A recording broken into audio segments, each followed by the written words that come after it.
You better not be letting me win." "How insulting. Quit rubbing it in." He gave her a hurt look. "Just checking." "I haven't played in like forever." "Neither have I." She felt awkward after what he had said earlier, when they decided to call it quits and go to sleep. She left the TV on, needing the background noise. Although she was conscious of Cam lying on the bed beside her, it took less than 60 seconds for her thoughts to wander to Brock. As soon as Cam's breathing became shallow and regular, she slipped from the covers and crept to the kitchenette. She took one of the knives and went to the bathroom, where she closed and locked the door and turned on the light. It was no kind of life having to face the ones you hurt day in and day out. She couldn't stand to look her parents in the eye and see their pain reflecting back at her. They blamed her. Her mother had even said so. That terrible morning when Daphne had realized what had happened to Kara, she had screamed and fallen in a heap on the floor. "It was Joey," Daphne had said.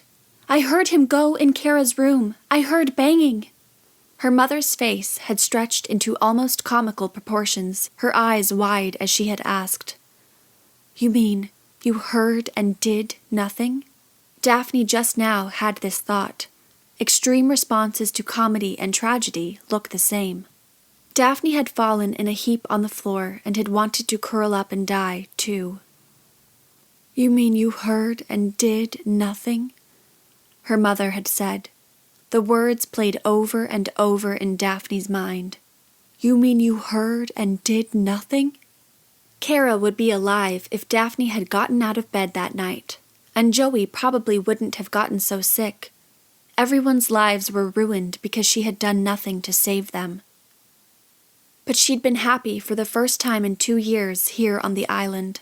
She thought the happiness came from knowing she would finally leave behind her miserable life and spare herself the pain of looking into her parents' eyes. And yet, now she wondered if there had been something more to it than that. She saw her mother's wide mouth and her wide eyes looking at Daphne with utter disbelief.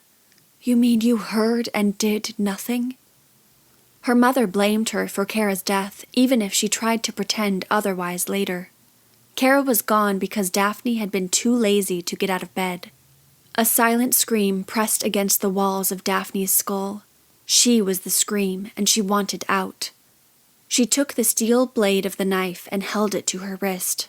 From her internet research, she knew the jugular would be quicker, but she'd have to look in the mirror to get it right, and she was afraid to see her own face looking back at her.